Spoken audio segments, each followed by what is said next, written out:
karag-karag, welcome back to my vlog. Isang magandang gabi sa inyong lahat mula dito sa Lasak City. At ito na nga ang mga nakakalokang eksena ngayon na pinag-uusapan ng mga active na mga chismosa at mga chismosa sa social media. So na-late ako ngayong araw na to dahil busy nga ako sa paglilinis ng bahay.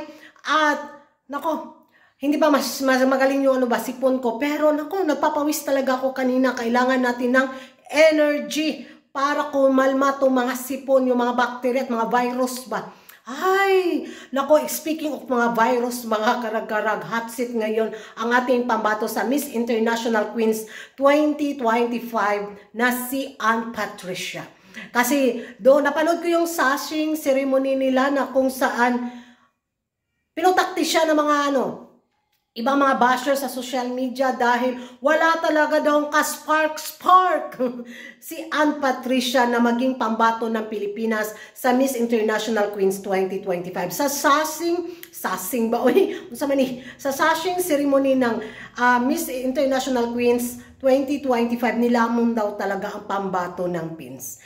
Ang liit pa, tapos hindi daw kagandahan. Nako, naghihinayang talaga sila doon sa mga kandidatang dapat koronahan noon sa Miss International Queens Philippines 2025. At eto na nga, pinadala na nga natin si Ann Patricia sa Thailand at lumalaban bilang pambato ng Pilipinas. Magiging reaction ko naman, mga karag-karag, wala akong expectation sa taon na to sa Miss International Queens 2025. Kung ano man yung magiging placement ni Ann, ni Patricia, ay nako, go laban, laban pins.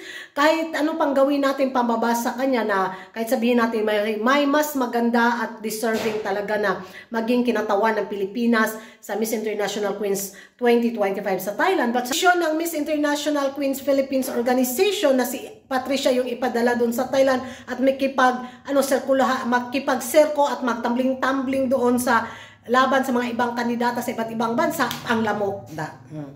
Ay da, suportahan na lang natin, di ba? Manood tayo! Enjoy din kaya panoorin ang pageant na to. Kala ko noon may pambato ang USA na sobrang brusko ng katawan na pinagtawanan talaga siya ng mga kapatid ng amo ko nung nagtrabaho pa ako dati sa Middle East.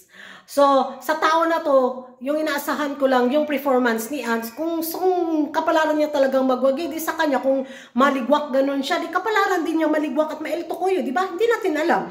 So, base nga sa interview din na panood ko na, binash din siya na, why so confidence daw, kampante daw masyado si Ann sa kanyang laban sa Miss International Queens 2025 na masungkit niya yung corona. Ano daw ang meron na, naging confidence daw yung pambato natin. Sa latest interview nga ni Sir Adam na napanood ko. So, kung di nyo pa napanood, watch this. And talking to your preparations, how many percent are you sure na may uwi mo yung parang?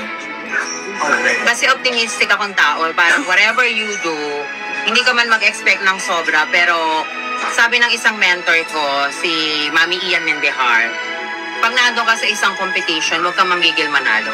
Pero manggigil kang gawin yung performance mo. Dahil kapag nagawa mo yung maganda mong performance, there's no any reason for you not to win.